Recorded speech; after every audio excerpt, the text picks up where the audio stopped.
vamos a recordaros que, por favor, las preguntas o los comentarios que tengan que ver con cosas de vuestros hijos, que no las pongáis. O sea, que respetéis su intimidad.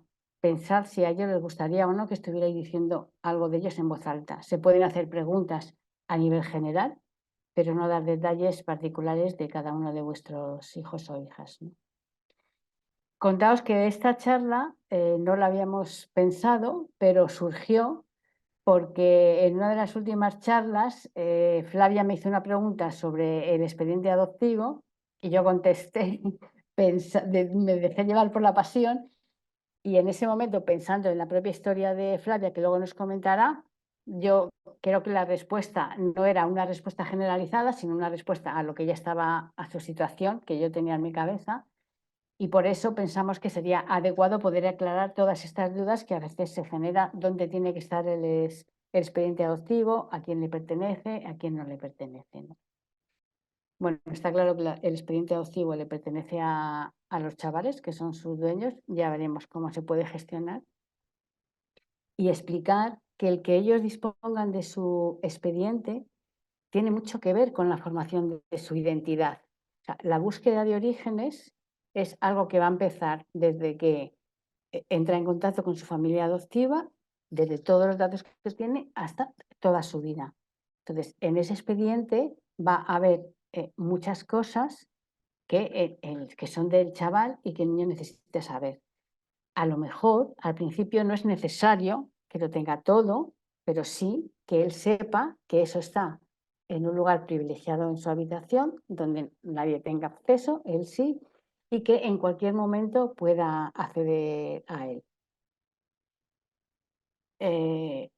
Yo creo que no somos conscientes a veces de lo importantísimo que es que ellos puedan tener acceso a cualquier dato. O sea, hemos visto cómo el hecho de darse cuenta de que el día de su cumpleaños no era el que venía en el expediente, les hace tener toda una revolución interna, ¿no? Y si no lo sabían y ahora lo concretan, para ellos es colocar una de sus piezas en su interior, ¿no?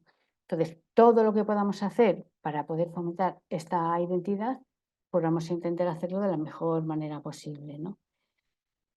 Hoy, cuando hablamos de búsqueda de orígenes, hablamos de diferentes búsquedas de orígenes, ¿no, Flavia? Ahora ya hemos cambiado un poquito el discurso. Cuéntanos. Buenas tardes para todos, para todas. Un gustazo estar de vuelta en Psicoveritas y con Monse, por supuesto. Para mí un gran honor y para nuestra asociación también es muy importante poder tener estas colaboraciones con los gabinetes especializados en adopción y sobre todo con personas como Monse, que son las que han abierto camino y nos han enseñado muchas cosas a las personas adoptadas, porque las personas adoptadas, como las familias biológicas, no tenemos formación en el mundo de la adopción. El simple hecho de ser adoptados no significa que tengamos formación en la adopción. Y para mí, por ejemplo, ha sido muy importante poder conocer a Monse desde hace ya muchos años. Dicho esto, eh, pues la verdad que al final el haberte hecho la pregunta esa estuvo bueno porque surgió para debates nuestros y que a mí me gusta mucho debatir, para que la gente lo sepa, y pobre Monse, a veces la vuelvo loca con mis debates. Pero bueno, después surgen cosas positivas, como esta charla, por ejemplo. Claro, y yo creo que tanto yo como cualquier otro profesional o Flavia tenemos que estar dispuestos y abiertos a aprender. O sea, si alguien me dice, oye, Monse, esto no es así o es mejor así, y me lo explica, pues yo lo agradezco. Quiero decir que la actitud que tenemos que tener todos es seguir aprendiendo, ¿no? Y Flavia, pues es una persona que a mí también me ha enseñado mucho, ¿no? Y desde ahí siempre agradecida, ¿no? Sí, ambas, la verdad. Bueno, de esto se trata, ¿no? De formar red unos con otros, unas con otras, poder tener esta red de apoyo, de aprendizaje, de acompañamiento, es muy importante. Por eso desde las asociaciones siempre invitamos a la gente a que practique el asociacionismo, porque es una manera de hacer red, de conocer gente, de conocer profesionales, de conocer a otras personas que están pasando por lo mismo que estamos pasando nosotros y la carga se hace un poco más liviana. Dicho esto, les quiero contar que desde el mundo de la adopción ya llevamos unos cuantos años donde hemos empezado a explicar que la búsqueda de orígenes, como se conoce socialmente, nosotras las personas adoptadas queremos que ya el discurso cambie un poco, que se actualice el discurso. Durante muchísimos, muchísimos años, la única voz que se escuchaba era la de los padres y madres adoptivos, donde explicaban las cosas como podían, por lo poco que iban conociendo y lo poco que iban aprendiendo de diferentes profesionales y entre ellos y ellas mismas. Y entonces cuando nos hablaban de búsqueda de orígenes, los padres y madres adoptivos y los profesionales hace ya muchos años atrás, nos hablaban, solamente se enfocaban en la madre biológica. Poco a poco, las personas adoptadas hemos empezado a alzar la voz, los profesionales del mundo de la adopción se han especializado en la adopción y en el acogimiento también, por supuesto, y ahí hemos empezado a darnos cuenta que la búsqueda de orígenes no está bien enfocarla solamente en la madre biológica. Primero, porque no es el único familiar que tenemos dentro de la familia biológica. Segundo, porque muchas veces la familia biológica, cuando buscamos a quienes encontramos, es a la familia extensa de la familia biológica, a abuelos, a tíos, a primos, a hermanos, pero no encontramos, muchas veces no encontramos ni a nuestra madre ni a nuestro padre. Encontramos a veces a hermanos, a hermanas, a veces ni siquiera ha habido hermanos, hermanas, y si los hay, a veces no quieren tener relación con nosotros, pero una tía sí, pero una prima sí. Y no estamos preparados para tener una relación con una tía o una prima si durante muchos años en nuestras vidas nos han ido inculcando que la búsqueda de orígenes es solamente hacia la madre biológica. Y es algo muy doloroso que nos toca pasar y de lo que tenemos que deconstruirnos y volver a construirnos las personas adoptadas, por lo general ya jóvenes y adultas y solos. O si tenemos la suerte de encontrar algún profesional especializado en el mundo de la adopción que nos pueda explicar cosas como por ejemplo me tuvo que explicar a mi Monse.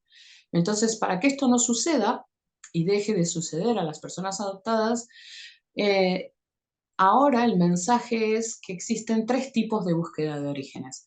La búsqueda de orígenes de información, que es de lo que vamos a hablar hoy, de la búsqueda de orígenes de información. ¿Por qué? Porque lo primero que hacemos es preguntar, ¿por qué soy adoptado? ¿Por qué soy adoptada? ¿Por qué mi mamá y mi papá no me pudo cuidar? ¿Por qué estoy acá con ustedes? ¿Por qué no vienen mis papás a buscarme? ¿Cuándo vienen mis papás a buscarme? ¿No? Si es que ya tenemos una edad en la que hemos recordado y en las que podemos recordar, tener recuerdos. Después está la búsqueda de orígenes cultural, que es sobre todo aquí en España hubo un boom muy grande de adopción internacional transracial, de China, de Etiopía, de la India, y necesitan hacer esa búsqueda de orígenes cultural, necesitan conectar con su cultura. Y eso también se puede hacer desde aquí, también se puede hacer perfectamente eh, si nuestros padres y nuestras madres adoptivos nos ayudan a reparar esa parte de nuestra cultura y no solamente aprender la cultura española, sino también aprender nuestra cultura de nuestro país de nacimiento. Ambas culturas pasan a ser nuestras, no solamente la española, también la de nuestro país de origen. Y eso es muy importante que los padres y madres adoptivos también lo transmitan, para que nosotros podamos hacer esa búsqueda de orígenes cultural de una manera más tranquila y sin conflictos.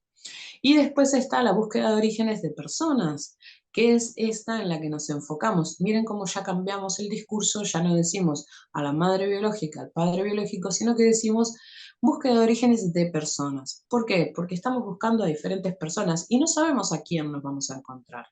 Entonces, es mucho más fácil para la persona adoptada tener eso en su cabeza ampliamente y el día que decide dar ese paso de buscar a personas de su familia biológica, encontrar una madre, un padre, un abuelo, un tío, un primo, un hermano, es mucho más fácil de encajar.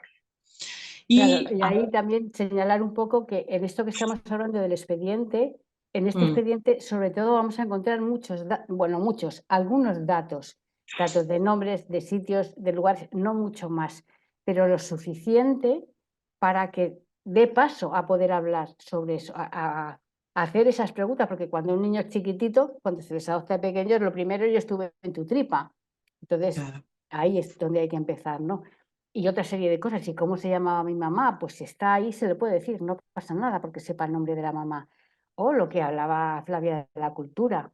Pues se puede hacer desde aquí, pero muchas veces se puede ir al país de origen sin tener por qué buscar a nadie, pero que imaginar cuando, por ejemplo, una niña india o un niño negro van a su país de origen y te dicen cómo se han sentido allí, ¿no? Es como que ya no es el raro, como que ya empieza a asimilar todo eso que tiene, ¿no? Entonces, creo que eso es muy importante, lo de las personas que hablaba Flavia también, y últimamente también se está haciendo una búsqueda a través del ADN, ¿no? Sí, me van a disculpar que me tengo que poner un caramelo en la boca porque me empezó a picar la nariz, estoy con Tú alergia. Y tranquila, como empiece a lo que estornudar, haga falta. habla No, Montesol. no pasa nada. Vale. Bueno, Entonces, el ADN, la búsqueda de orígenes a través del ADN. Yo no les puedo contar mucho porque la verdad que no es algo en lo que yo me esté involucrando mucho, pero sí les puedo contar y les puedo decir que el sábado 16 de marzo, desde La Voz de los Adoptados, vamos a tener como invitado a un técnico de MyHeritage. MyHeritage es una casa de ADNs que recoge pruebas de ADN y nos va a explicar cómo se leen los resultados, qué es lo que podemos esperar de esta prueba de ADN. Yo lo que les puedo adelantar de la prueba de ADN que se puede hacer para buscar personas, para enfermedades y también para ver de qué región venimos, o sea, de qué parte del mundo venimos o de qué parte del mundo tenemos mayor cantidad de ADN. Pero eso es muy relativo, ¿vale? O sea, ¿qué parte de mayor cantidad de ADN tenemos? ¿De qué parte del mundo? ¿Por qué lo digo entre comillas? ¿De qué parte del mundo? Porque hay lugares en el mundo donde no dejan hacer la prueba de ADN o donde hay muy poquitas pruebas. La gente no sabe que existe esto o la gente no tiene un acceso fácil a hacerse la prueba de ADN, entonces no tenemos mucha recaudación de información en diferentes partes del mundo. ¿Se activó algún micrófono? sí. Bueno, pues todo esto son cosas que lógicamente cada vez se va sabiendo más y se va manejando mejor, ¿no? Sí, sí, Sobre los invito a que vengan a la charla de la voz de los adoptados el 16 de marzo, donde vamos a estar hablando un poquito más de esto del ADN y con un técnico especializado en el tema, trabajando en MyHeritage, nos puede dar mucha más información. De todas maneras, también les cuento que hay varias personas adoptadas que están alzando la voz contando cómo ha sido su experiencia con la prueba de ADN. Algunos han encontrado, otros no han encontrado. eh, para algunas personas es muy frustrante. También quiero decirles que es muy normal que haya personas adoptadas que quieran hacerse la prueba de ADN, me lo quiero comprar, me lo quiero comprar, me lo quiero comprar, y cuando se lo compran viene una caja a casa y después necesitan un tiempo para animarse a abrir la caja y para dar el paso de hacerse la prueba, ¿vale?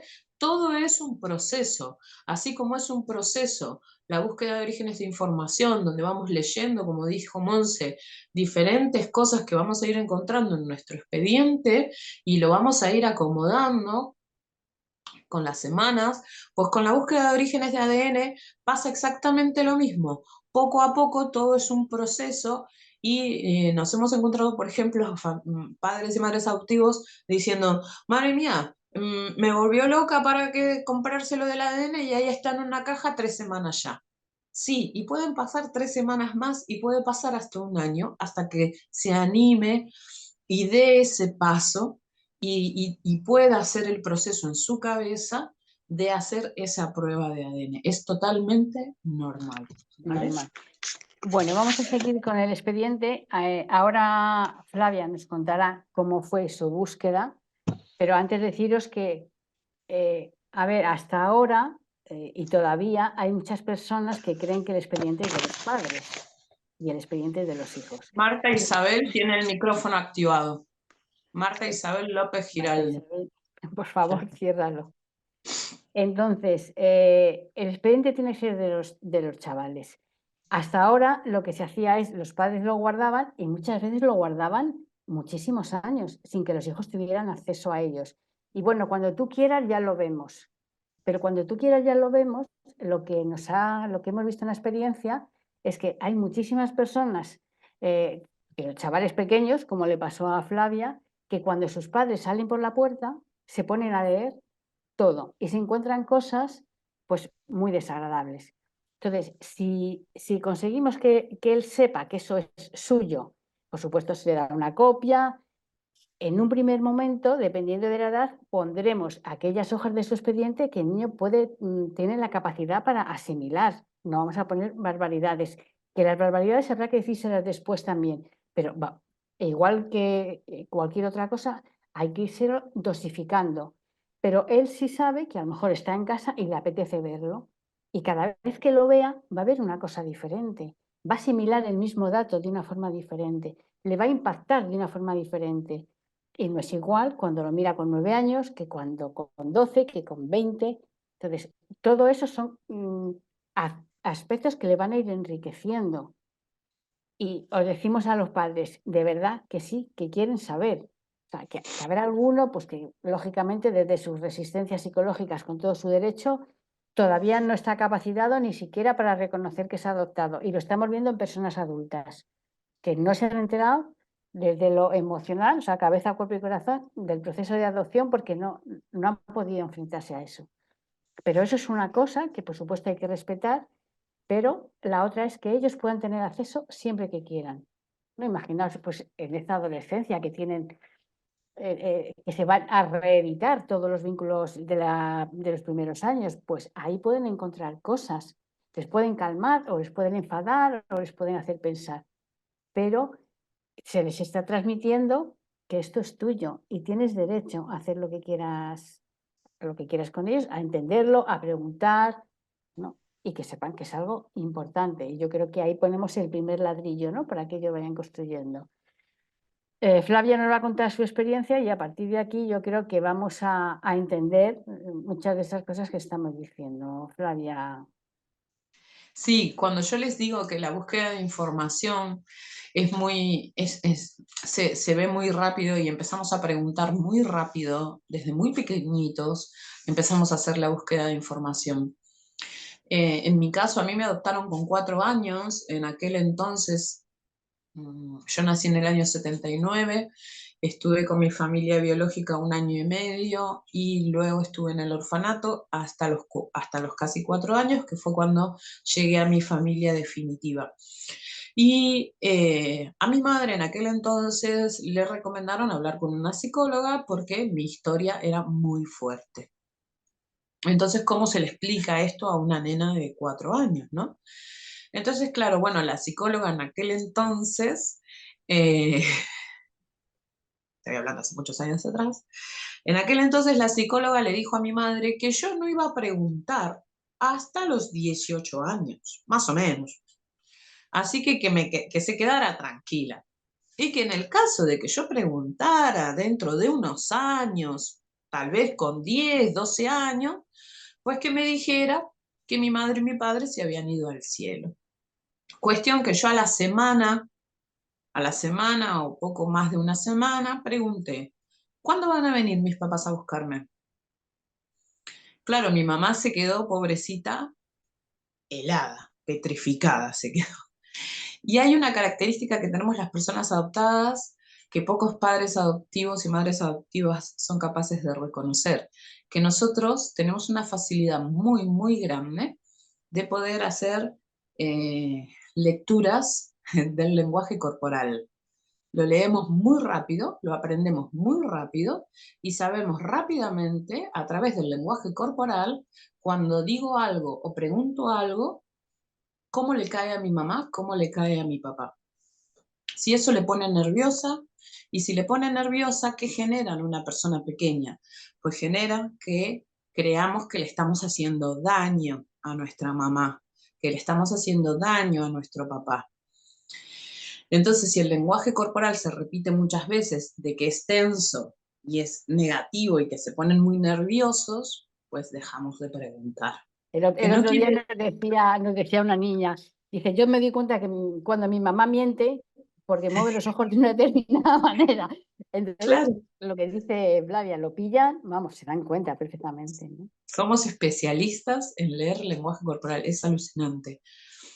Y de pequeñitos, o sea, es que nos damos cuenta tan rápido, pero no quiere decir que no pensemos más en eso, no quiere decir que no le demos más vueltas a la cabeza. Muchas veces hay muchas personas adoptadas que les dicen a sus padres que no quieren hacer su búsqueda de orígenes de ningún tipo y que no les interesa nada de eso, pero es más que nada por el dolor que les causa el simple hecho de ser personas adoptadas. Entonces, bueno, los padres muchas veces, bueno, dicen, bueno, pues listo, no quiere saber, pues ya está, ¿no?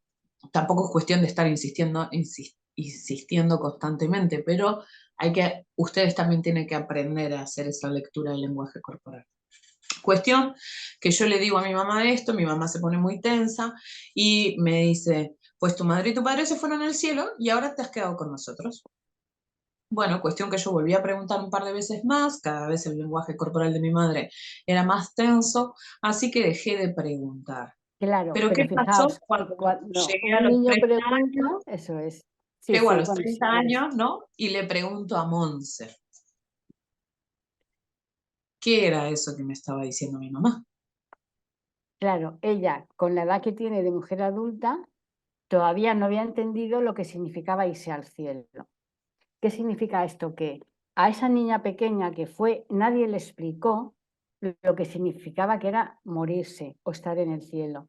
Entonces, yo le tuve que explicar cómo cuando una persona muere, su cuerpo deja de estar, se le pone en una cajita en la tierra, se la tapa, su cuerpo se va descomponiendo y nunca más se le va a ver. Eso es estar en el cielo, eso es morirse. Ahí ella pudo comprender, pero estamos hablando de 30 años con 6 7 años, ¿no? Entonces, cuando a los niños no se les explica lo que está pasando, ellos van a rellenar con su fantasía aquellas lagunas que tienen. Entonces, las lagunas que tengan sobre su historia, las que no puedan encontrar en el expediente, que va a haber muchas que no, las van a llenar con su fantasía. Si los padres están atentos y ven que está preguntando, pues por ejemplo, claro, seguro que tuve yo la culpa porque nací y era un niño muy llorón y olía mal. Y se lo creen y están convencidos de que ellos tienen la culpa. Entonces, todo eso hay que irse explicando. Y el expediente puede ser un momento estupendo para aprovechar todo ese tipo de datos, los que vengan en el expediente y los que no vengan, para poder explicar. Pero a todos los niños hay que explicarles las cosas. O sea, no tenemos que dar por hecho que ellos tienen que saber. Recuerdo que una vez una persona decía, ¿cómo no, mis hijas no van a saber que son chinas si son adoptadas? Pues mire usted, porque el ser china no implica ser adoptado. Entonces, usted a su hija le tiene que explicar que ella, cuando se dé cuenta, bueno, hay que decirlo desde el principio como todo, ¿no? Pero ellos no se dan cuenta. A lo mejor un niño con 7 años, que ya sabe que es adoptado, que sabe que es negro, que llega un momento en que te dice, ah, claro, es que mi madre me abandonó. Entonces hay que explicarle, porque él lo sabe, pero no lo ha entendido. Y yo creo que Flavia, con su expediente, que ahora nos contará también, pues, y en las preguntas que le hacía a su mamá, no había una respuesta, con lo que ella tuvo que recurrir a su fantasía infantil, no adulta, para poder llenar ese tipo de huecos. Claro, uno va creciendo, ¿no? Y entiende, digamos, en el lenguaje adulto lo que significa irse al cielo. Pero cuando Monse dice que me lo explicó, ¿no? Es a esa parte pequeña mía que le tuvo que explicar, porque eso queda ahí guardado dentro y queda haciendo daño, ¿no? Entonces, ¿qué pasó después? Pues pasan una serie de cosas en mi familia en la que al final pasan los años y cuando llego a tener unos 9 10 años, vuelvo a, a tener esas ganas de saber ¿Qué pasó? ¿Por qué yo estoy en esta familia, no? Porque además, eh, por ejemplo, hay muchas familias que dicen, en mi familia sí que hablamos de adopción, ¿no?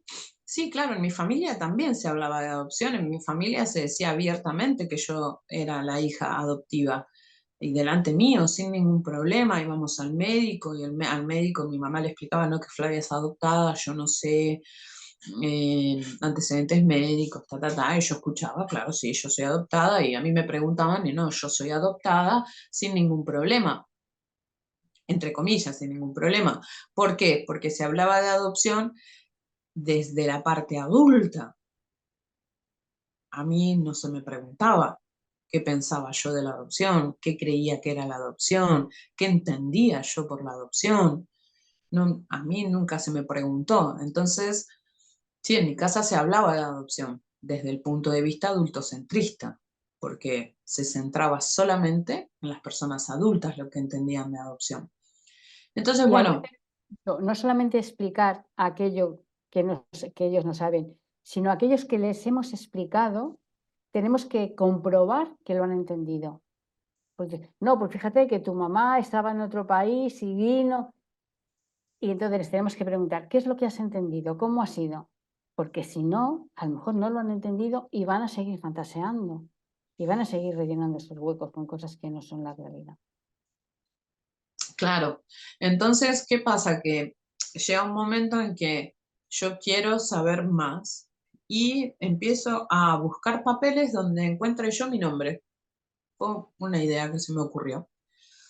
Y un día, llega un día en el que, bueno, ya empiezo yo con la preadolescencia, empiezo a portarme mal y me pone mi madre a acomodar un armario y me dice que acomode todo el armario, que limpie, que tal y que cual, pero que había un cajón que no lo tenía que tocar porque ese cajón era de ella.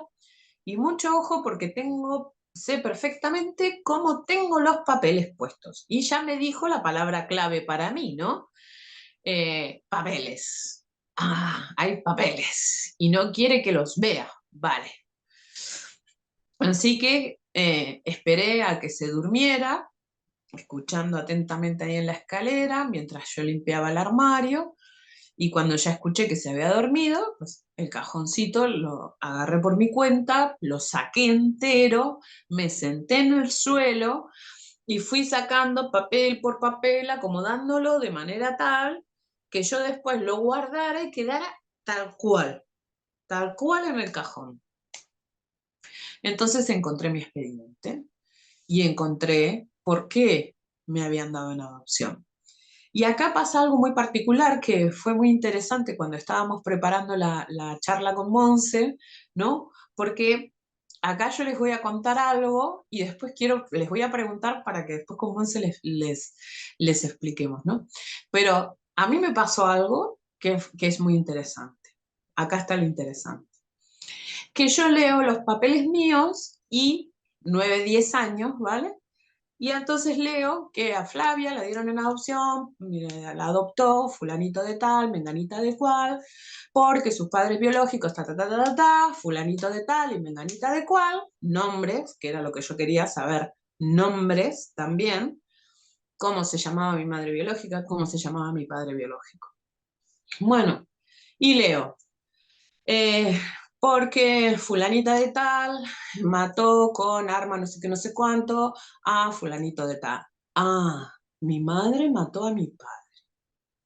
Vale, yo sigo leyendo. Doy vuelta a la página y al dar vuelta a la página dice, Flavia tiene más hermanos y tiene más familia, pero nadie quiso hacerse cargo de Flavia. Entonces mi pregunta es, ¿ustedes qué creen? Pueden ponerlo ahí en el chat. ¿Ustedes qué creen? Que yo ¿qué creen que me impactó más? ¿El haber leído que mi madre mató a mi padre, los nombres o que nadie quiso hacerse cargo de mí? ¿Qué es lo primero que les ha venido a la cabeza? Vamos a interactuar un poco con la gente. Lourdes dice el rechazo. Qué interesante. Eh, que Que tu nadie quiso familia no hacerse se quiso cargo de hacerse cargo ti. de ti. Muy bien, Pilar. Que nadie quiso hacer. Lo que más impactó creo que no se querían hacer cargo. Otro dice el abandono. Era muy chiquita para entender lo que era el abandono. Les recuerdo que mi madre me dijo, tu mamá y tu papá se fueron al cielo. No me explicó, hija, hubo un abandono, no. ¿Qué familia no te quisiera? Que nadie quisiera hacerse cargo de ti. Que Engaño, nadie ¿no? Engaño. familia. Muy bien, muy bien. Están atentos, así me gusta. Eh, que nadie se hiciera cargo, el engaño, saber que tienes familia y que no quisieron hacerse cargo. El rechazo por parte de toda la familia biológica, que la familia no quisiera quedarse contigo. Así es. Eso es lo que más me impactó. Eso fue lo que a mí más me impactó. Que nadie, que ahí decía, nadie quiso hacerse cargo de Flavia. Entonces, a partir de ahí, para mí, fue un antes y un después en mi vida. Y esto les puede explicar Monse cómo se puede transmitir, ¿no? Una historia como esta sin necesidad de que seamos nosotros los que tengamos que leer esto solos o solas. Porque como dice Monse, nosotros les decimos a ustedes que no nos interesa leer nuestro expediente, pero en donde ustedes se fueron y estamos con un día revuelto, lo primero que hacemos es buscar el expediente, a ver a dónde está, y lo tenemos fichadísimo a dónde está. Por más que ustedes digan, no, no, porque el expediente es mío y yo lo tengo guardado en un cajón seguro. Sí, seguro que tu hijo lo sabe dónde está. ¿No, Monse? Totalmente, totalmente. De hecho, ellos saben y tenemos eso, experiencias de la primera persona que fundó la voz de los adoptados en Francia. Ella decía, si mi madre me lo ofrecía, pero yo en cuanto salía por la puerta esquilmaba todos los papeles. Entonces, para no llegar a eso, porque creo que a Flavia le hizo muchísimo daño, Mm. no solamente el ver esto, sino el tenérselo que callar y no compartirlo con nadie. ¿Cómo puede una niña de 9 años sostener algo así? ¿Cómo puede? Pero claro, si le decía que lo había tocado su mamá, ella tenía miedo a que su mamá la regañara mucho. Entonces, durante años estuvo trabajando sola, guardándose sola esto. Y qué duro que un niño que tiene una familia que le quiere, que le apoya, tenga que pasar por esto por falta de formación, ¿no? Por falta de saber cómo actuar. Entonces, bueno, o sea, uno de nuestros objetivos es que esto no pase más, ¿no? Que pase lo menos posible. Si en el expediente hay historias tan duras como la de Flavia u otras, las hay más duras y menos duras, pues ¿cómo les podemos transmitir los datos a los niños?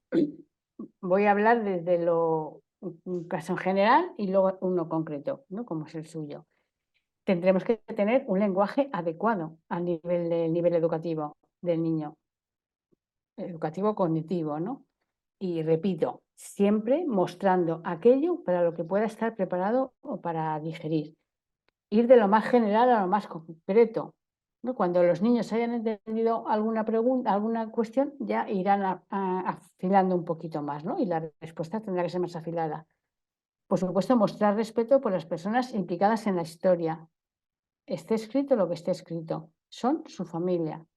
Hayan hecho lo que hayan hecho, les haya pasado lo que les haya pasado, ellos son parte de su familia. Y no les hacemos ningún bien si criticamos a su familia biológica. Aceptar la historia como parte de vida del niño, es su historia, eso no lo podemos cambiar. Podemos cambiar cómo luego lo vamos a vivir después o qué hacer con eso, pero todos venimos de donde venimos y todos tenemos una historia y esa es la que es. Y en este somos quienes somos, tenemos el eje de la continuidad en la identidad. O sea, un niño es un niño desde que es concebido hasta el día de hoy. Y habrá cambios, roturas vinculares, pero él sigue siendo el mismo. Y eso lo tiene que tener clarísimo, ¿no? No como cuando pedimos un libro de vida y vienen con el libro hecho desde que están adoptados. No, no. La otra vida es muy importante, ¿no? Y también son ellos. Aceptar los sentimientos y clarificarlos, ¿no? Porque a veces no saben lo que sienten, decir, bueno, pues entiendo que eso es odio, enfado, rabia, decepción, lo que sea. No pasa nada. Y siempre, siempre desculpabilizarle de lo que pasó.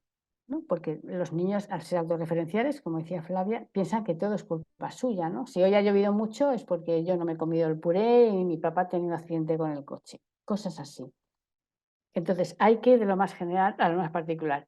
En el caso de Flavia, por ejemplo, una manera de poder decirle lo que había ocurrido es: tu papá se murió y está muerto y está en el cielo, y explicarle lo que es el cielo. Y ya, pasa el tiempo, su mamá estaba en un sitio en el que no le podía cuidar y no podía salir del sitio donde estaba. Le llevaron a una casita donde cuidaban a los niños que no tenían papás ni mamás. Ella estaba allí para que la protegieran, pero ella no había hecho nada malo.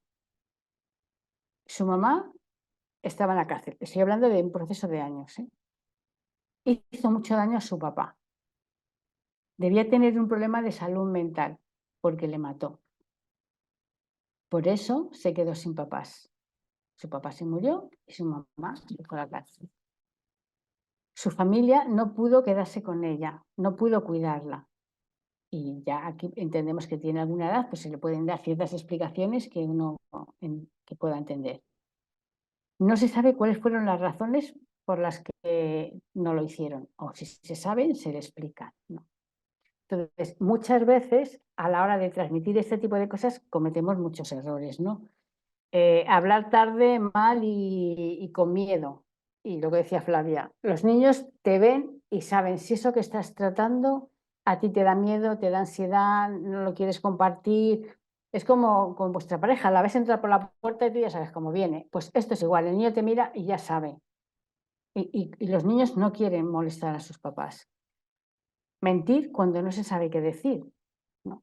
O cuántas veces han venido familias al centro que les han dicho a sus hijos o a su hijo que sus padres biológicos habían muerto y no era verdad, y estaba puesto en el expediente que vivían o que los hemos tenido que resucitar. Imaginaos el enfurecimiento de estos niños, ¿no? De otro engaño más, ¿no? ¿Cómo pueden desarrollar confianza en las personas? Confundir comunicación con transmisión de datos. O sea, yo te digo, naciste en Hungría, en tal pueblo, tal día, fuimos tal. Esos son datos, pero que solito te debiste sentir allí, debió ser duro para ti no poder estar con tus papás, seguro que cuando piensas en ello te pone muy triste. Eso también es transmitir orígenes, eso también es transmitir todo esto que él tiene, no solamente datos, ¿no? Porque cuando te preguntan: ¿y por qué viniste tan tarde a buscarme? Que tardaste 2 años. Te está preguntando por qué me dejaste tanto tiempo solo si yo no quería estar allí. Pues a eso también hay que responder, ¿no? A lo que hay detrás. Una pregunta, por ejemplo, que genera mucho malestar es: si hubieras podido tener hijos, ¿me hubieras adoptado? Claro, los padres, pues no. No, porque si yo hubiera tenido hijos, hubiera tenido un hijo y tú ahora estarías con otra familia que en este momento serían tus papás y los querrías tanto o más que a mí. Y ellos te querrían tanto o más que a ti. Pero la vida nos ha llevado donde nos lleva. Nadie elegimos ni a los padres, ni a los hijos, ni a los hermanos, solo a la pareja. Así que elegir muy bien. Y esa es la respuesta. O sea, no pasa nada, pero si el niño va a llegar a esa conclusión solo. No hace falta que le digas que si hubieras podido tener hijos, los hubieras tenido, cuando sabes que has estado 10 años a lo mejor en tratamiento de infertilidad. No tiene sentido. Y la realidad es esa, que tú eres mi hijo porque en este momento te ha tocado ser mi hijo. Me podía haber tocado otro, ¿no? Y ahora eres mi hijo y te quiero a ti como a ninguno. Pero ahora eres mi hijo y ahora te quiero. Hablar solo de la adopción en momentos difíciles, complicados, de problemas. No, la adopción es un tema que tiene que estar presente, o sea, no llevarlo aquí con un cartel, pero hay muchos momentos a lo largo pues de la vida, de la semana, del mes, en donde esto se puede, pues no sé, imagínate que se tiñe el pelo o que viene de la graduación. Pues, a tu madre le encantaría, a tu madre biológica, a tu madre le encantaría verte, ¿no? Estaría orgullosa si te viera o no. O seguro que esos ojos tan bonitos los has O heredado de no, tu madre, de tu esa es una padre. frase muy peligrosa, Monse. Para mí, como adoptadas, es una frase muy peligrosa porque hay madres biológicas que han decidido parir, pero no maternar. Bueno, Sí, pues a lo mejor se puede enfocar de otra manera, pero sí hacerla presente. O sea, yo creo que tampoco se le puede decir, a lo mejor tu madre pensaba, pues vaya hijo más feo que tengo. No, pero No, pero tampoco creo yo que es positivo para las personas adoptadas el afianzar para mí eso es romantizar. Es mi sí, quitarle opinión, ¿eh? importancia, ¿no? Bueno, puede ser, Sí, ¿no? A lo mejor no es es mi una opinión. frase acertada, pero en Mm, cualquier caso es que estén presentes, que sepan de dónde parten ellos, ¿no? Que sepan que están ahí. Muchas veces preguntan cosas que no se sabe, porque hay muchos datos, bueno, pues hay que decir, pues hijo, no lo sé, me gustaría saberlo y poder completar toda esta información, pero no lo sé. Entonces, lo que hay que hacer es estar acompañando ese dolor, esa falta de conocimiento, esa tristeza por no saber. Y yo creo mm. que si vamos transmitiendo todo esto, que os digo que es un proceso de años, pues lógicamente la transmisión y su identidad se va a ver mucho más llena y más completa que de otra manera, ¿no? Sí, aquí es muy importante que yo quiero comentarles que después cuando yo hice mi búsqueda de orígenes de personas, muchos años después, cuando fui capaz de asimilar toda esta información, a mí me costó mucho tiempo asimilar todo esto. Cuando yo hice mi búsqueda de orígenes de personas y encontré a mis hermanas, la primera de mis hermanas que encontré, cuando yo le conté que había leído eso en el expediente y me había dolido muchísimo, me dijo, pero eso no es verdad. Me dijo, eso no es verdad, Flavi, porque el tío fulanito de tal sí quiso hacerse cargo de vos. Y nuestra hermana mayor también quiso hacerse cargo de vos. Lo que pasa que la jueza dijo que no eran aptos, pero en realidad sí quisieron hacerse cargo de vos. Y eso yo sé que es verdad porque cuando yo me vine a España, antes de venirme, fui al orfanato en el que estuve y las vueltas de la vida hicieron que justo estuviera una persona que estuvo justo los últimos meses que yo estuve en el orfanato. Ella entró a trabajar justo unos meses antes que yo me vaya. Y todos me dicen que tengo la misma cara de pequeña. Y entonces la mujer me recordó y además me dijo, llorabas muchísimo, Flavia. Y fuiste de los primeros casos que a mí me quedó grabado en mi cabeza porque recién empezaba a trabajar en el orfanato, ¿no?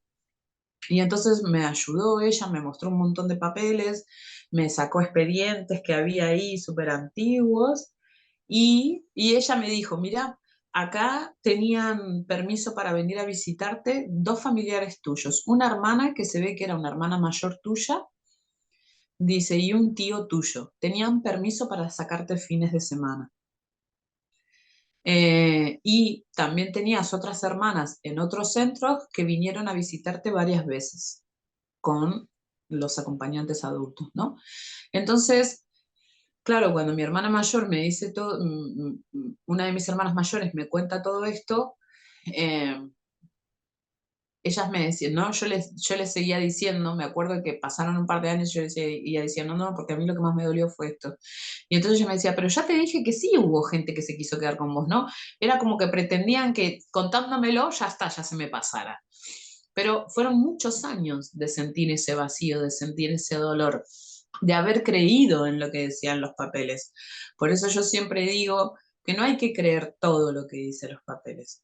Lo que dicen los papeles con pinzas, porque en realidad no sabes si realmente ese familiar no quiso hacerse cargo o fue para los jueces o para los técnicos que no era apto esa persona para quedarse con ese menor Claro, qué o con... información tan diferente, ¿no? ¿Cuánto daño puede hacer una y cuánto bien puede hacer la otra, ¿no? Claro, claro, por eso hay que tenerlo en cuenta eso. Bueno, cuestión que pasa el tiempo, por supuesto, como dijo Monse, yo no conté nada, no dije nada, hasta los 18 años. Yo a los 18, cerca de los 19, fue que me animé, a raíz también de unos acontecimientos que pasaron en mi familia, que me animé a decirle a mi madre que yo ya había leído mis papeles, ¿vale? Pero más que nada fue para tranquilizar a mi madre, porque ella se había puesto muy nerviosa, porque una prima mía mm, me había mandado una carta diciéndome que tenía información muy importante de mi adopción. Y entonces mi mamá se puso ahí toda nerviosa y entonces yo le dije, quédate tranquila porque yo ya leí mis papeles de adopción. ¿no? Y a mi mamá casi le da algo ahí mismo, pobrecita. Entonces, claro, eso es lo que puede llegar a provocar, ¿no? Pero otra vez que yo les quiero contar también, que preparando la charla con Monse me acordé, fue que cuando yo tenía 15, 16 años, creo que era 15, sí, 14, 15 mejor, creo que eran 14, 15, fallece el padre de una de mis mejores amigas del colegio. Y eso a mí me detonó muchísimo, me asustó muchísimo a que mis padres se murieran, ¿no? Mis padres adoptivos. Y entonces, una de las cosas que hice en cuanto me pude quedar sola en mi casa fue volver a buscar en ese cajón, porque a pesar de que nos mudábamos, el mueble ese se mudaba y todo seguía en el mismo cajón, ¿vale? Entonces, eso a mí me dio una seguridad, el poder saber que yo a veces solamente abría el cajón para ver si estaban los papeles, nada más. Y ya está. Ni los leía, simplemente era abrir el cajón, mirar, buscar a ver a dónde están los papeles, están ahí, listo, y sigo. Sigue una parte de mí ahí, ¿no? Sigue una parte de mí ahí a la que puedo Claro, consultar. ahí está, ¿no? Y a los 15 años fue que pasa esto con el padre de una de mis mejores amigas y entonces esa necesidad, que la recuerdo porque fue una necesidad muy fuerte, fue algo muy fuerte que sentí de sentarme a leer otra vez mis papeles y me pude volver a sentar a leer mis papeles. Y ahí Monse me hizo una pregunta muy interesante cuando estábamos preparando la charla. Me dice Monse, ¿qué hubiera pasado, Flavi, si no hubieras encontrado los papeles? Y fue una reacción en el momento, fue, ¡ah! Me muero. Le dije, yo me moría si no encontraba los papeles en ese momento ahí. Hubiera sido muy impactante que me los cambien de lugar a los papeles. Bueno, esto fue, para mí era muy importante, por eso se los quería contar, porque por eso yo, desde La Voz de los Adoptados, siempre recomendamos que es muy importante que los padres y madres entiendan que esos papeles son nuestros, que ustedes son los poseedores de esos papeles, pero no son suyos los papeles, ¿vale? Y es muy importante que desde pequeños tengamos una copia en nuestra habitación por esto que les digo, por esta necesidad que tenemos de abrir el cajón, mirarlos y volver a cerrar. O una vuelta una chica adoptada también dijo, a mí me pasaba que a veces cuando en el colegio, no sé, venía el Día de la Madre y estaba todo el mundo hablando de su mamá o del papá, ¿no? Y eran días así como de recordar mucho a mi familia biológica, mucho, de pensar mucho en mi madre biológica. Entonces a mí me apetecía leer mis papeles. Yo llegaba del colegio, quería hacer la tarea y encerrarme en mi habitación a mirar mis papeles. Entonces, o despertarte a las 3 de la mañana, ¿no? Que hay padres que me dicen, hay familias adoptivas que me dicen, bueno, pero mi hijo sabe dónde está ahí en el comedor, es en un lugar común que lo tenemos, ¿no? Y él sabe que lo puede ir a buscar cuando quiera. Pero no es lo mismo, porque yo me levanto a las 3 de la mañana con una pesadilla y no me voy a ir hasta el comedor a buscar los papeles porque me apetece verlo. Me lo voy a tener que aguantar hasta el otro día, Claro. cuando O todos se vienes vayan. del instituto, que vienes un poco triste porque has oído un comentario desagradable y te metes en tu habitación y esos papeles te pueden consolar o pueden Claro, darte alguna respuesta. Pero si no, ¿qué haces? ¿Te vas? ¿Comes con tu familia? Creo que es muy diferente, ¿no? Entonces, la disponibilidad es absoluta, o sea, debe ser absoluta y repetimos, siempre y cuando se vaya adecuando toda la información. Bueno, hasta aquí yo creo que queda claro que el expediente de los chavales que tienen que tener disponibilidad, que los padres son los que tenéis que decidir cuándo y cómo hay que ir dando dosificando la información. Y vamos a pasar a las preguntas. Miriam. termino de Ah, sí. contarles que me queda una cosita en el tintero, que es que cuando yo me vine a vivir a España, yo me vine con 27 años y yo le digo a mi mamá, le digo, me voy a llevar mi expediente. ¿Qué expediente? Me dice. Y le digo, el mío de adopción. Y me dice, eso no es tuyo, eso es mío.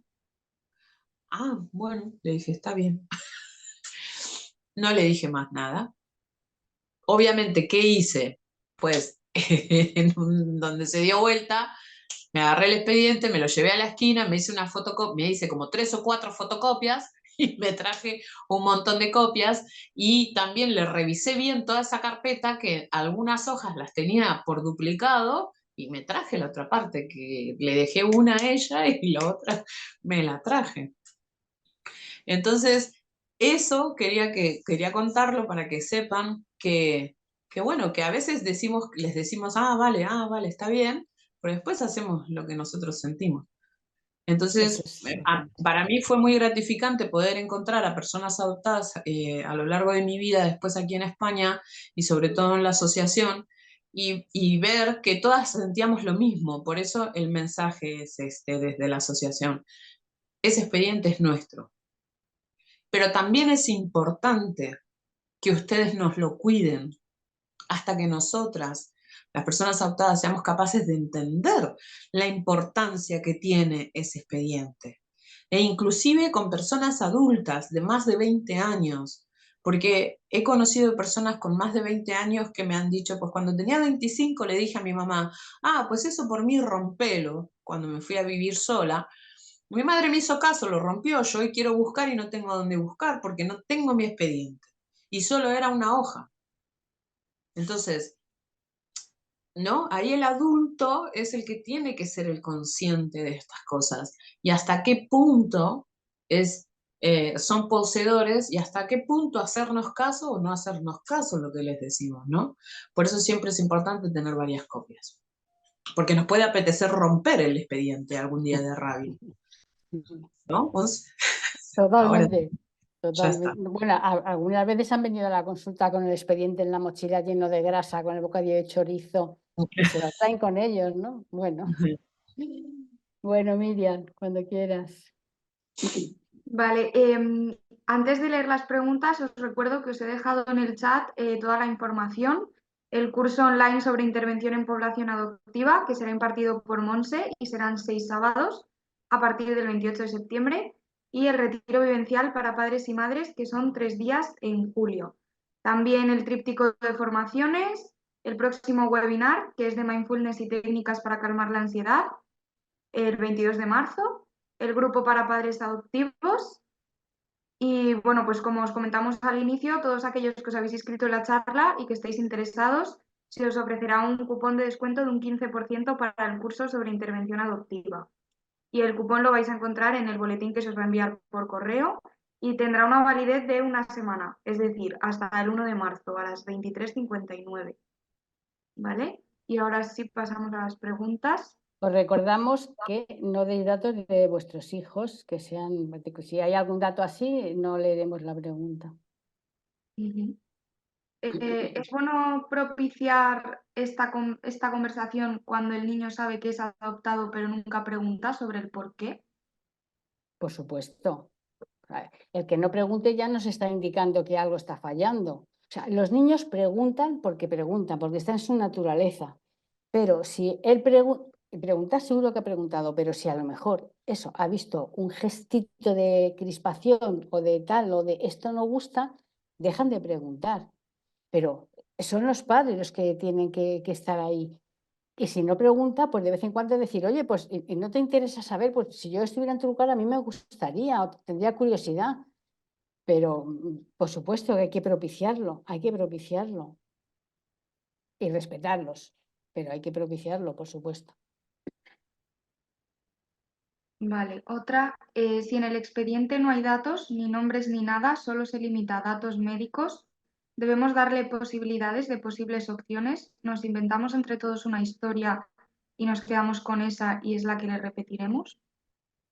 No entiendo por qué inventarse una historia. Si hay unos datos de unas enfermedades concretas, habrá que írselo diciendo y en función de la gravedad de esas enfermedades se le dirá de una manera o de otra, antes o después. Pero inventarse una historia, es que no entiendo muy bien. Qué interesante esto de que solo haya datos médicos. ¿De qué países? Bueno, no lo digas, pero perdón, ya estaba preguntando cosas que no tenía que preguntar. Pero que me pareció muy interesante eso de que solo haya datos médicos, porque una de las grandes cosas que creo yo que debemos modificar del mundo de la adopción y del sistema de protección a la infancia es que no figuran nuestros datos médicos en nuestros expedientes. Y es fundamental, es muy importante, no solo los nombres que hayan de nuestra familia biológica, ya sea de abuelos, de hermanos, de tíos, de primos, quien quiera dejar su nombre ahí en el expediente para el día de mañana, por si esa persona adoptada quiere buscar, que tenga de dónde tirar. Creo que una de las cosas como siguiente muy, muy importante es los datos médicos. Creo que es fundamental. Qué interesante que tengas solo los datos médicos. Más cosas. Una forma de hacer cercano el expediente es con un álbum de fotos que también tenga información sobre dónde nació y cómo se llamaban sus papás biológicos, ¿o es necesario reescribir las partes que pueda leer según su edad y dejárselo al alcance? Yo creo que son cosas diferentes. Una cosa es el libro de vida, ¿no? Donde están las fotos, el viaje, los billetes del avión, y otra cosa es su expediente, que a lo mejor puede estar en la primera parte del álbum, pero si el álbum está en el salón, el expediente tiene que estar en la habitación. Y en ese expediente ir dejando o traduciendo, que muchas veces está en otro idioma, esas partes que el niño puede ir leyendo. ¿No? No sé si me estoy explicando. ¿El expediente de adopción hay que solicitarlo en delegación o se entrega en la asignación de los hijos? Yo burocráticamente no sé mucho, supongo que Flavia sabe más, pero de luego en adopción internacional ellos ya vienen con el expediente que les dan allí. Sí.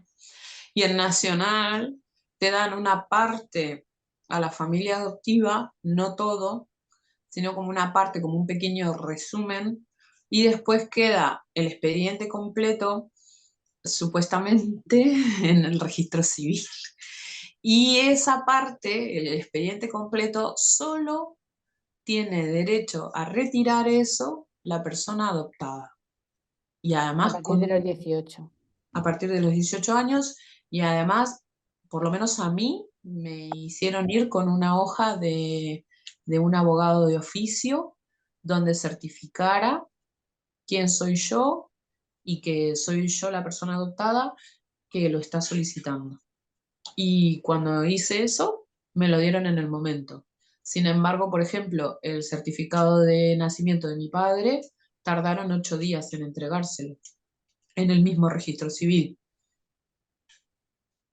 Entonces, a veces depende del país también, Y de supongo cómo que funciona. en España de la comunidad también, ¿no? Que no en todas funcionan igual. Yo he Más ido con cosas. varias personas adoptadas a buscar su expediente de adopción aquí en la región de Murcia y nunca se los entregan. Y personas adoptadas de más de 30 años. Hay comunidades que están más preparadas y hay comunidades que están menos preparadas. De hecho, inclusive a una de las chicas que acompañé le tocó una persona del otro lado del mostrador, muy mal educada, que le dijo, ¿y para qué querés buscar? ¿Y para qué querés tu expediente? ¿No sos feliz con la familia que te adoptó, encima que te adoptaron? Nos quedamos las dos como, "Ah, vale". En este Socorro. momento, claro, claro, porque es muy fuerte para nosotros, para las personas adoptadas, recibir este tipo de comentarios, porque, como digo, nosotros no tenemos formación. Entonces, como nadie nos ha formado para estas cosas, no, nos quedamos muy, muy duros, ¿no? Hay personas que van a reaccionar, no van a gestionar, sino que van a reaccionar y lo van a contestar peor. O hay personas que se van a quedar como nos quedamos nosotras dos, como estalactitas, que no supimos qué contestar, porque claro, si contesto, le contesto mal y nos pesa más el quedar mal a nosotras que lo mal que está quedando esa persona al hablarme de esa manera y al faltarme el respeto de esa manera, ¿no? Es como que siempre predomina más lo del otro a lo nuestro. Por eso es tan importante la formación a la triada al completo y no solamente a la familia adoptiva para estas situaciones. Más cosas. ¿A qué edad puedes ser consciente de que tienes esos papeles? Pues desde el minuto cero. O sea, es como cuando eres adoptado, al principio lo saben, pero no lo entienden. Tú le puedes decir, mira, aquí tienes tu expediente, porque esto habla de ti, de cuando tú viniste, de cosas importantes de tu vida, y te lo voy a dejar aquí. Y cuando tú quieras, lo podemos ver. Y un niño lo puede pedir a los 4, probablemente es pronto para ellos porque no tienen la conciencia de lo que es un expediente, pero a lo mejor los padres sí que de vez en cuando le pueden decir, oye, mira, vamos a ver tu expediente en tu Papeles. habitación, tus papeles, y vamos a ver lo que hay aquí escrito, y hablamos sobre ello. Y le estás Claro, diciendo, hay permiso para hablar en esta casa de esto. Esto es algo que claro. te pertenece y no pasa nada. Y así durante años, pero no hay una edad concreta, sino poco a poco, o cuando el niño pregunte, pues eso, estuve metido tripa, pues no estuviste metido tripa, porque mira, además aquí hay unos papeles que dicen que tal y que tal. Y ya le estás dando paso para luego hacer una continuidad. Claro, para mí es fundamental que los padres se sienten a leer con sus hijos, por más que la persona adoptada no diga, mamá, papá, hoy me apetece que esta tarde, cuando tomen el café, nos sentemos a leer nuestro expediente. No esperen ese momento idílico, porque no va a existir para muchas personas. Tal vez para otras sí, pero depende de mucho de la reparación que hayan hecho ustedes. Entonces, como adultos, en la infancia de esa criatura, o a qué edad llegó esa persona adoptada. Esa persona adoptada llegó con 9 años de un país extranjero donde vivió un montón de cosas súper dolorosas, donde le separaron de su madre y de su padre. Eh, ¿qué, qué, qué, qué es lo que le pasó a esa criatura, no? O sea, no, muchas veces nos encontramos con eso de, no, es que mi hijo ahí lo tiene, pero nunca quiso leerlo con nosotros. Pero vos agarraste algún día y te sentaste y le dijiste, mira, vamos a sentar a leerlo porque me apetece a mí, como tu mamá, me apetece leer tus papeles. Hoy me levanté con ganas de leer tus papeles. ¿Por qué? Porque así le estás mostrando que cuando él o ella se despierte un día con ganas de leer sus papeles, te puede ir a buscar a vos como vos le buscaste a ella para leer sus propios papeles. Pero sin el ejemplo, ¿cómo podemos esperar que ese hijo o esa hija venga a querer leer con nosotros, ¿no? Es como una mirada muy adulta, no terminamos de entender entonces la mente y la mirada de los peques y de los adolescentes. Bueno, aquí hay una pregunta que no hemos leído, pero que lo que pregunta es precisamente lo que ha estado explicando Flavia, de cómo ella vio su expediente y lo que le impactó, que fue que la familia nos hizo cargo. Pues yo creo que precisamente hemos ido diciendo cómo se puede hacer, en este caso concreto, poco a poco, poco a poco. Claro que da miedo, pero una de las cosas que yo repito hasta la saciedad es no podéis evitar el 100% del dolor de vuestros hijos. Ese dolor va a llegar, que llegue a vuestro lado, que seáis vosotros lo que podáis sostener y que no como Flavia que tuvo que sostenerse sola, que esté, porque hay información muy dolorosa, muy, muy dolorosa, pero está y forma parte de su vida. Pues habrá que sujetarle, dejar que os deje sujetarle y poco a poco, ¿no? Poco a poco. Claro, qué mejor que llore en tu hombro a que llore solo o sola, ¿no? Totalmente, Qué totalmente. mejor que en lugar de crearse en su cabeza ideas que no son, pueda exteriorizarlas esas ideas y decir, pero mamá, entonces eh, a mí acá dice que pasó esto y aquello y lo otro, y entonces yo estuve pensando que, pues, entonces me pasó esto, mamá, y yo no lo sé, hijo, porque mira, te pudo haber pasado eso, sí, es verdad, pero también te pudo haber pasado otra cosa, porque ahí es a donde ustedes pueden reparar. Por eso los padres y madres adoptivos tienen que ser familias reparadoras. Eso significa ser reparador, ¿no? También el poder exteriorizar estos pensamientos, poder exteriorizar estos sentimientos, llorar, reír, tener rabia, eh, Claro, tener claro. ganas de romper algo porque te duele lo que Como has leído. padres hay que estar, que ellos sientan que estéis, sentir con él, empatizar y acompañar emocionalmente, ¿no? Como dice Flavia, si están enfurecidos, porque fíjate lo que acabo de ver, pues ¿cómo no vas a estar enfurecido? Hijo, lo entiendo que estés enfurecido. Yo estaría también muy enfadada en tu situación.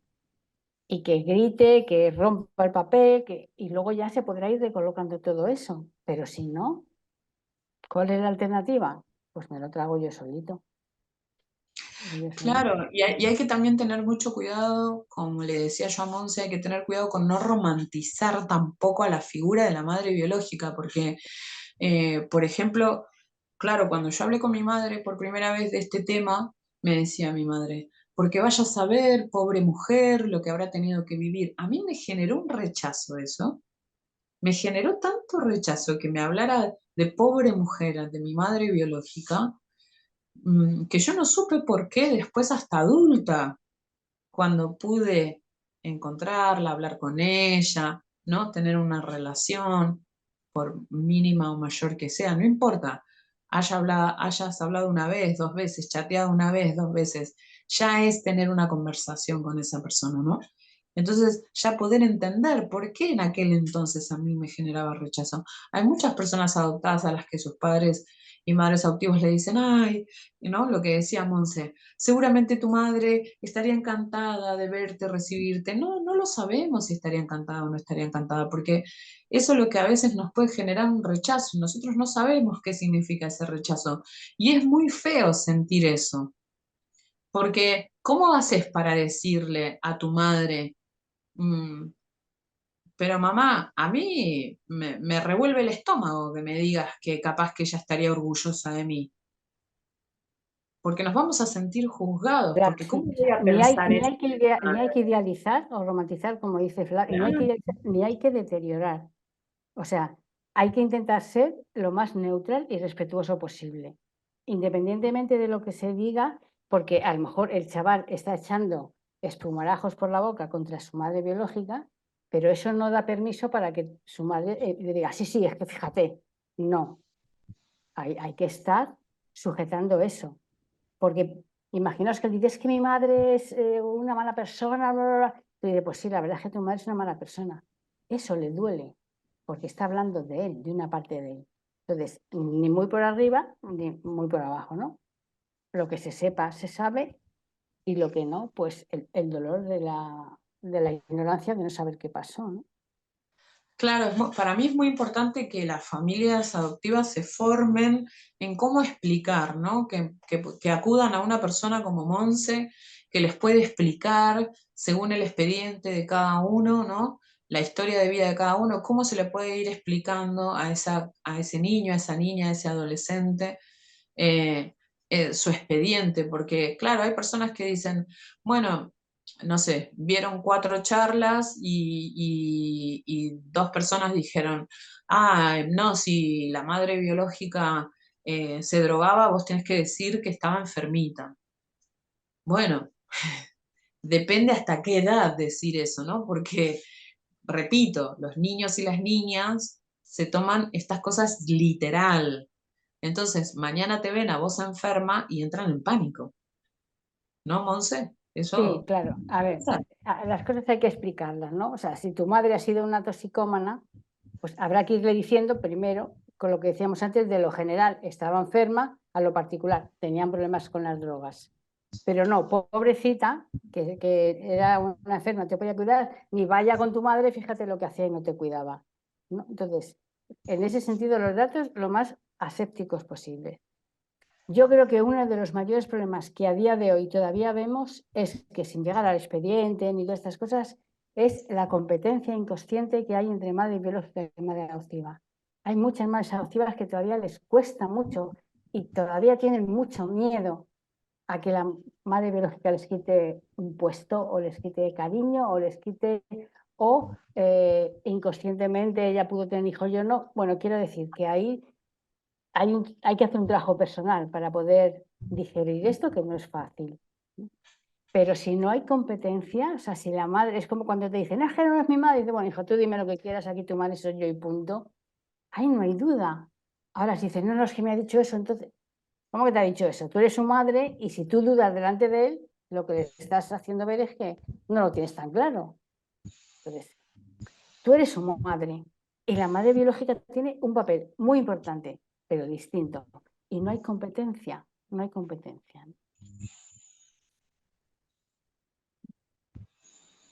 preguntan también si en algún momento el expediente no cumple las expectativas del hijo adoptado, ¿cómo trabajar esas expectativas?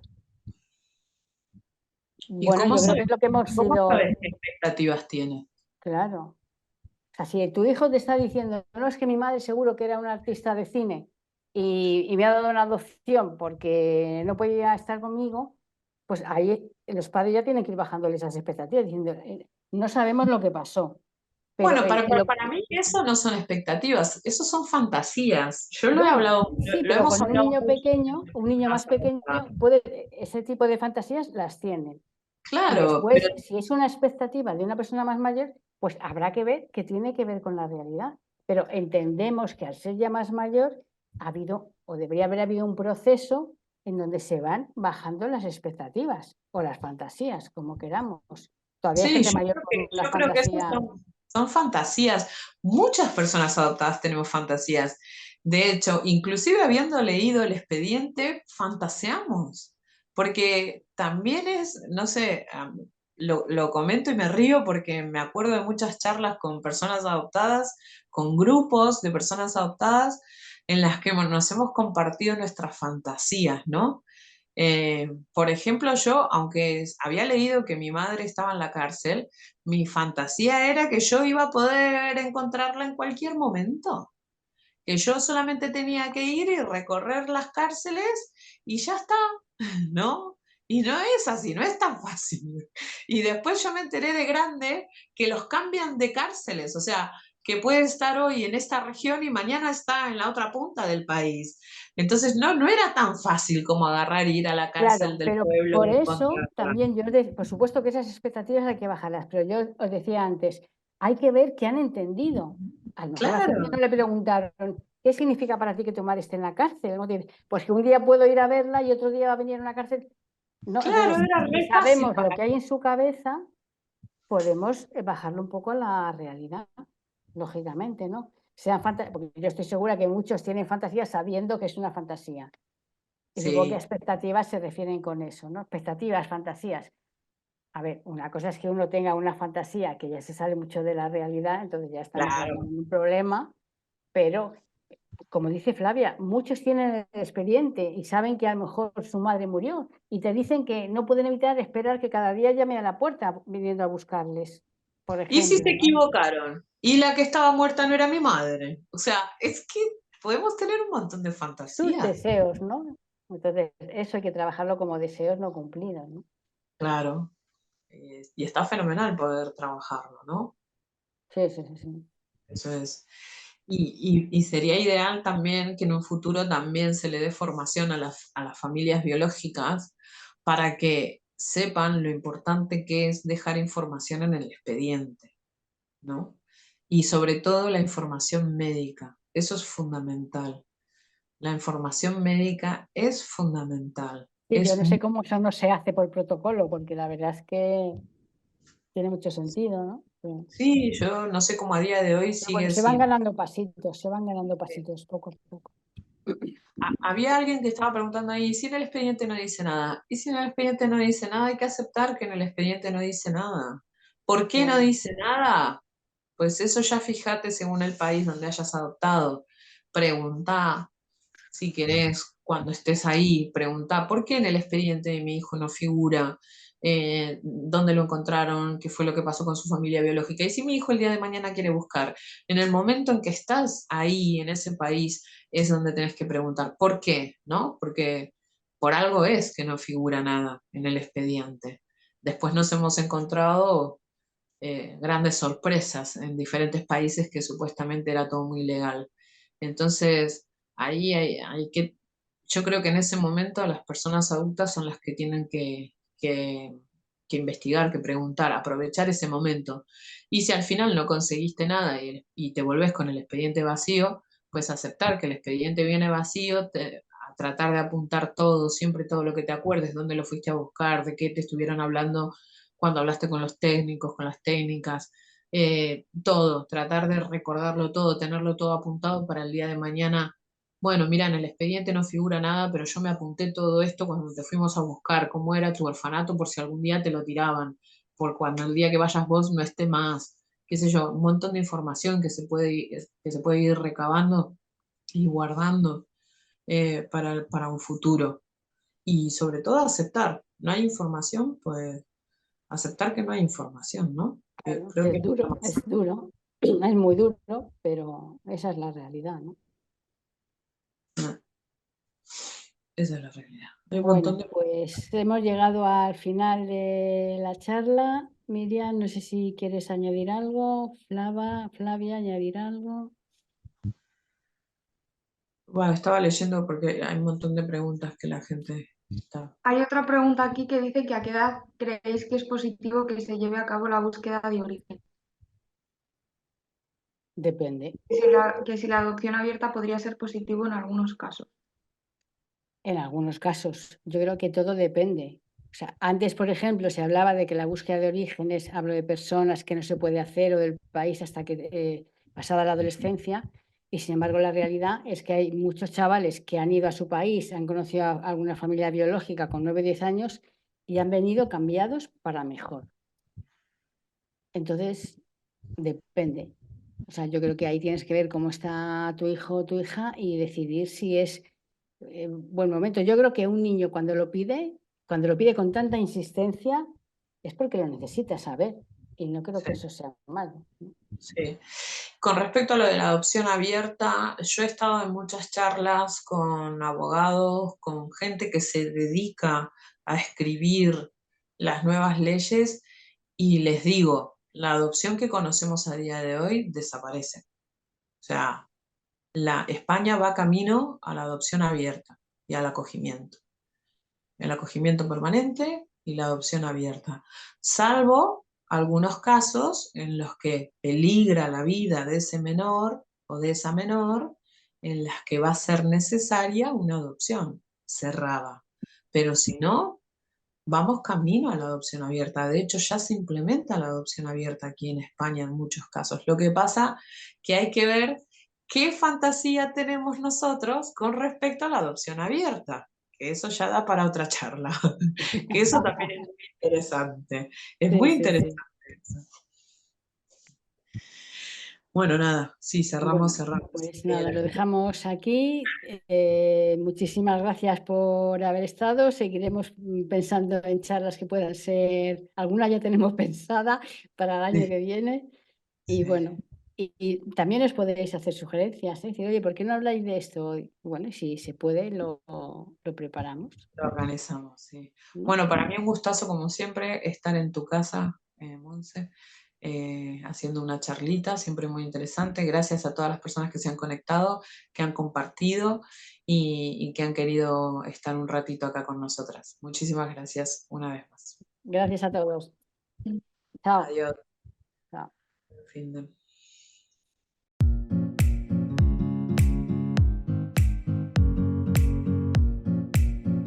Puedes seguirnos en nuestras redes sociales y si quieres compartir algo con nosotros, menciónanos con el hashtag Psicoveritas.